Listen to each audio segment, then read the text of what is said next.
नमस्कार साथियों, उपासना आईएएस के डेली करंट अफेयर्स प्रोग्राम में आप सभी का स्वागत है। इसमें हम लोग the Hindu, PIB, Indian Express and down to earth से संबंधित परीक्षा के लिए जो भी महत्वपूर्ण खबरें होती हैं उनको कवर करते हैं। तो साथियों, यदि आप हमारे चैनल पर नए व्यूअर हैं तो सबसे पहले चैनल को सब्सक्राइब कर लीजिए। इसके साथ ही बेल आइकन को भी प्रेस कर लीजिए, जिससे आपको हमारे आने वाले सभी वीडियो की नोटिफिकेशन मिल सके। चलिए अब हम लोग आज का सेशन शुरू करते हैं। आज के सेशन की पहली न्यूज है CMS-01 सैटेलाइट खबरों में। तो जानते हैं इससे संबंधित जो मुख्य बिंदु हैं। पहला, हाल ही में भारतीय अंतरिक्ष अनुसंधान संगठन यानी इसरो ने भारत के 42वें संचार उपग्रह CMS-01 को सफलतापूर्वक लॉन्च किया है। ये नंबर भी आपको याद रखना है, यानी 42वां संचार उपग्रह यानी कम्युनिकेशन सैटेलाइट।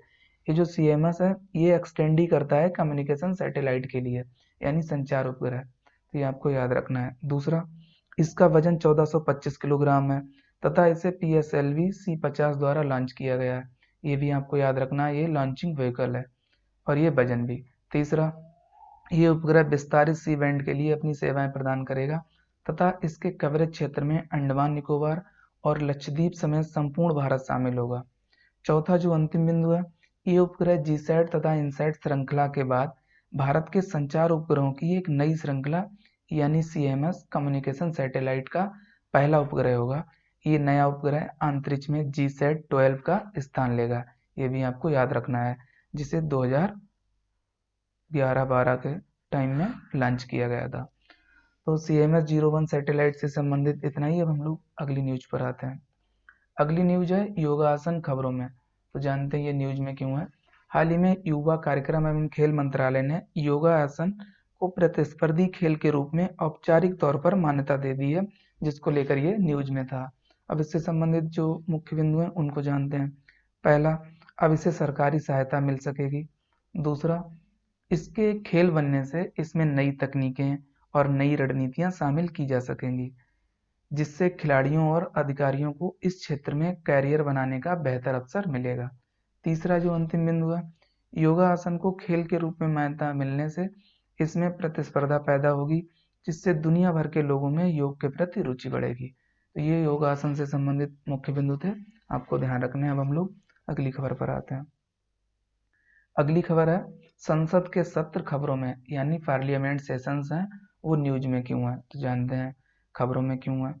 कोविड-19 मामलों में वृद्धि की आशंका के चलते सरकार द्वारा संसद के शीतकालीन सत्र को रद्द करने का फैसला किया गया है, जिसको लेकर संसद के सत्र चर्चा में थे। अब हम लोग इससे संबंधित जो अन्य मुख्य बिंदु हैं उनको जानते हैं। पहला, भारत में कोई निश्चित संसदीय कैलेंडर नहीं है। संसद के एक वर्ष में 3 सत्र होते हैं, जिसमें पहला बजट सत्र, दूसरा मानसून सत्र और तीसरा शीतकालीन सत्र, जिसे भी रद्द कर दिया गया है, जिनमें बजट सत्र सबसे लंबा होता है। ये आपको ध्यान रखना है। दूसरा, संसद के सत्र के संबंध में संविधान के अनुच्छेद 85 में प्रावधान किया गया है। तीसरा जो अंतिम बिंदु है, संसद के सत्रावसान की कार्रवाई राष्ट्रपति द्वारा की जाती है। आपको ध्यान रखना है, ना कि लोकसभा स्पीकर द्वारा। तो संसद के सत्र से संबंधित इतना ही। अब हम लोग अगली न्यूज पर आते हैं। अगली न्यूज है, ये भी महत्वपूर्ण है, बायो बबल शब्द चर्चा में। तो जानते हैं ये खबरों में क्यों है। कोविड-19 के चलते खेलों को आयोजित ना कर पाने के कारण ये चर्चा में है। अब इसका अर्थ भी हम लोग जान लेते हैं। बायो बबल का अभिप्राय ऐसे क्षेत्र से होता है जिसका उपयोग केवल कुछ निश्चित लोगों द्वारा ही किया जा सकता है, जो वायरस से संक्रमित नहीं है और जिनकी रिपोर्ट निगेटिव आई है। मैं आपको यहाँ पे बेसिकली बता रहा हूँ, ये एक प्रकार का क्षेत्र होता है। तो ऐसा क्षेत्र होता है जहाँ पर जो लोग कोविड-19 से संक्रमित नहीं है उनको ही आने की अनुमति होती है, जिससे कि जो खिलाड़ी हैं उनके लिए एक सुरक्षित वातावरण उपलब्ध कराया जा सके। आपको पता होगा कोविड-19 के चलते एक लंबे समय से जो खेलों का आयोजन है वो नहीं हो पा रहा है। उसी को लेकर ये नई प्रक्रिया शुरू की गई है, जिससे कि खेलों का आयोजन दोबारा पुनः शुरू किया जा सके। तो बायो बबल से संबंधित इतना ही। अब हम लोग अगली न्यूज पर आते हैं। अगली न्यूज है इंडो इंडो कॉर्पेट। तो जानते हैं ये खबरों में क्यों है। नंबर 1, हाल ही में इसके 35वें संस्करण का आयोजन किया गया है। दूसरा पॉइंट है इसमें, ये भारतीय और इंडोनेशियाई नौसेना के मध्य वाला एक संयुक्त सैन्य अभ्यास है। तीसरा, इसके साथ ही भारत इंडोनेशिया के साथ समुद्र शक्ति और गरुण शक्ति जैसे द्विपक्षीय समुद्री अभ्यासों का भी आयोजन करता है। तो ये आपको याद रखना है, एक प्रकार का संयुक्त सैन्य अभ्यास है, वो भी नौसैनिक। किनके बीच, ये भी आपको याद रखना है, भारत और इंडोनेशिया के बीच। इंड से मतलब है इंडिया, और इंडो से मतलब है इंडोनेशिया।